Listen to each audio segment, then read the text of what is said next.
खतरनाक किस्म का फंगस है और बहुत जल्दी रैपिडली ग्रो करता है। तो इसको डायग्नोज करना जल्दी, इसको ट्रीट करना जल्दी बहुत जरूरी है।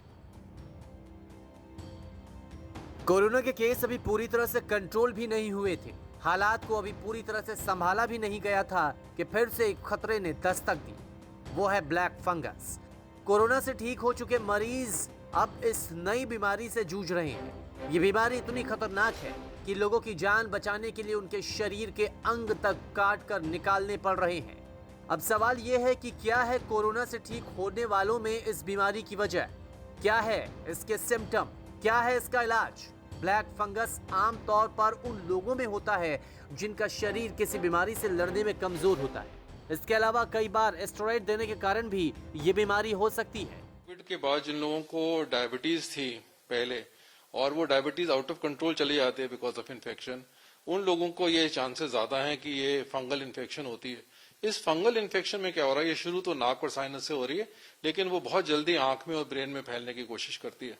और ये जब नाक में होती है तो ये स्किन को बिल्कुल डेड कर देती है, जो धीरे धीरे करके काला पड़ने लग जाता है, जिसकी वजह से इसका नाम ब्लैक फंगस रखा जा रहा है। बट हम लोग इसको म्यूकरमाइकोसिस कहते हैं। ये एक बहुत खतरनाक किस्म का फंगस है और बहुत जल्दी रैपिडली ग्रो करता है।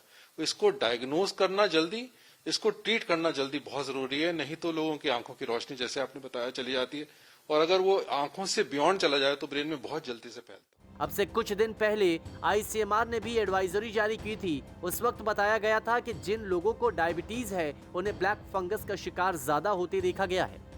दरअसल डायबिटीज और स्टेरॉइड इन दोनों के कारण ही समस्या ज्यादा हो रही है। स्टेरॉइड लेने से शुगर का लेवल बढ़ जाता है और इसी कारण ब्लैक फंगस के चांसेस भी बढ़ जाते हैं। अगर आपको कोविड हो चुका है, आपको स्टेरॉइड मिले हैं, आप पहले ही डायबिटिक थे, आपका शुगर बहुत ज्यादा चल रहा था और आपको और कोमॉर्बिडिटीज हैं, तो आपको अगर नेजल डिस्चार्ज शुरू होता है जो कि ब्लड स्टेन्ड है, पेन शुरू हो जाता है सीवियर, और आपको अगर फेस पे या स्किन पे या नाक की टिप पे एनेस्थीसिया, जैसे आपको छूने से पता नहीं चल रहा कि वो टच हो रहा है, तो हो सकता है ये फंगस म्यूकरमाइकोसिस हो।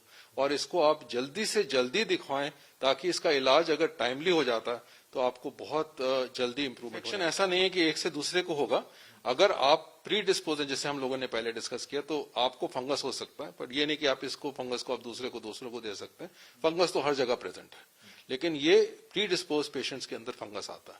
टाइमली ट्रीटमेंट नहीं हो तो ये जानलेवा हो सकता है। सवाल ये भी है कि आखिर कोरोना के बाद इस बीमारी की पहचान कैसे की जा सकती है, क्या है इसके लक्षण।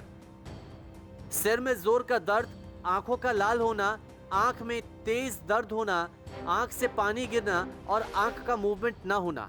अगर ऐसे लक्षण दिखते हैं तो तुरंत डॉक्टर से संपर्क करें क्योंकि इनकी अनदेखी भारी पड़ सकती है। इस बीमारी से बचने के लिए डायबिटीज की मरीजों को विशेष ख्याल भी रखना होगा।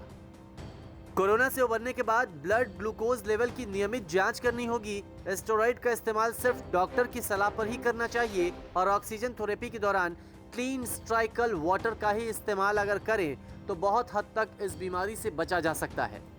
कोरोना ठीक होने के बाद रेगुलर हेल्थ चेकअप कराते रहना चाहिए।